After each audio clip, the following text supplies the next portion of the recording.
meeting. I'd like to call this meeting to order. Roll call. Mr. Dangler? Here. Mr. Vieira? Here. Councilwoman Vogt will be absent this evening. Dr. Selly? Here. Mrs. Wittes? Here. I hereby certify that this meeting has been published in the newspaper in accordance with the Open Public Meetings Act and posted as required by law. Thank you. At this time, I'd like to review the regular meeting agenda. Are there any questions? Council President, I see that it's first thing, and maybe this is a good opportunity to do this. We held the ordinance concerning the carousel for 2 weeks because there was a question raised by somebody in the ordinance in the audience, and it was exactly what I thought it was, which is in 2016, as a result of the redevelopment agreement, a portion of right-of-way was dedicated to the city, and there are people sometimes think that the only way that you can take title to property is if somebody gives you a deed. But when you're a municipality, there are various ways that you acquire property. In this circumstance, what happened was that there was a subdivision that was approved. It showed on the subdivision map an area to be dedicated to the city. There was then an ordinance that was adopted in 2016 accepting it. So when the citizen went in and looked at that block, he saw the entire block. We saw a block as being owned by the developer. What he didn't know was that there's a subdivision map that had already taken off part of that block.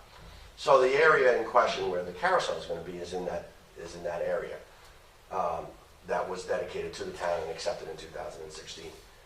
The parties in the redevelopment agreement, and I guess during the course of the negotiations, decided that they would designate this little portion for the carousel to be a lot, just to give it a description. But when a municipality owns property, they don't have to file a subdivision in order to create a new lot. They just do it administratively. So the lease that was attached to the ordinance, you'll see there's an Exhibit A and an Exhibit B. Exhibit A is a map, Exhibit B is a meets and bounds description. I've given them both to the clerk's office so that they have them. And I've talked to the tax assessor and planner, and they're going to administratively create that lot in the tax roll so that it would show. So it was exactly what I thought it was. So there's no impediment to adopting it. Clearly the city owns the property where it's designated. It's identified by meets and bounds, a filed subdivision map, an ordinance that accepted the property by dedication, and a map and an exhibit map that's attached to it. So I apologize for the confusion that was caused by the fact that it wasn't done administratively, but I took steps to remedy that today at the council meeting. So you said now it's going to be part of the official tax map. Yeah, now you'll be able to look at, right now you would never be able to find that Broadway is owned by the city by calling the tax collector's office, because it doesn't have a lot and block. Okay. And normally we don't assign lot and blocks to things like that. So this is a circumstance that because we're creating this area where the carousel is, we're going to create it administratively. So there'll be, on the official roll, there'll be a lot. Oh. So that if for some reason somebody wants to ask, it's kind of belts and suspenders. Mm-hmm. There wasn't a need to do it, but we're going to do it anyway because the reason that I wanted them to do it is because I went through all of the agreements going back, and they all identify it as Lot 2. Mm-hmm. So my theory is, rather than try to explain what all those agreements are going backwards, it's easier just to create it administratively so that everybody can understand. If you look at the redevelopment agreement for Pier Village and you see Lot 2, you could actually look on a tax map and see where that is. It's really for clarity, but there's no question that you can certainly proceed forward. Okay. And we don't have to have the public hearing on that because we already had the public hearing. And when will it show at the county? At the county, it wouldn't because, I'm trying to think, when will it show at the county? I'll have to talk to the tax assessor about how we do that. It already shows at the county. If you went there now, and remember, the subdivision map is recorded at the county, and your ordinance is recorded at the county. So if you went there now, it's small, but I can send the email to everybody. This is the subdivision map. This area shows on that subdivision map as dedicated to the city of Long Branch. Okay. This was also part of an ordinance in which you accepted that property for dedication, and they recorded that at the county too. So you would just like if you wanted to figure out who owned Broadway, you'd have to you'd have to look for an old filed map. You'd have to look for a filed map to do this. It's not always done by deed. That's all. Thank you. Any other questions? No, good.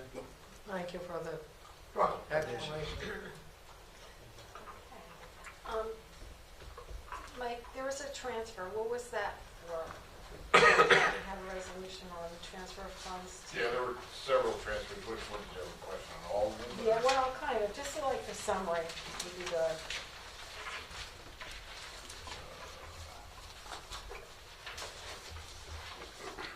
Really good transfers to company utilities.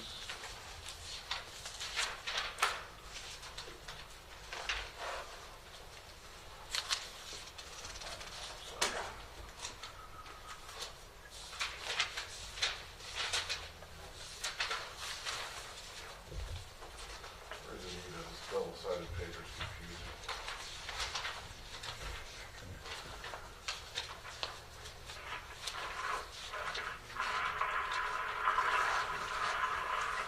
We made transfers to UEZ,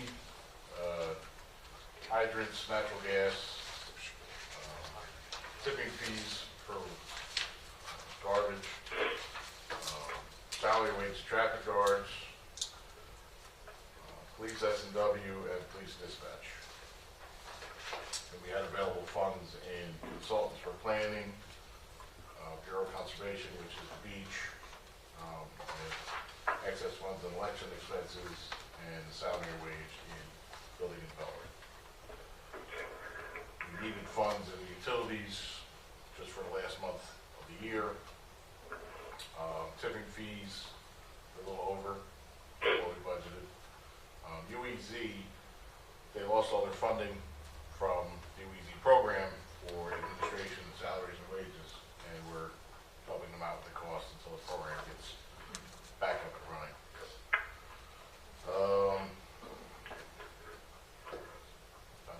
Thank you. Okay. Thanks. Any other questions? No. I need a motion to go into executive session for the following items: contract negotiations, long-range partners, and also personnel matter of the police department. So moved. Second. Roll call? Mr. Viera, Yes. Mr. Dangler, Yes. Dr. Selly, Yes. Mrs. Wittes. Yes.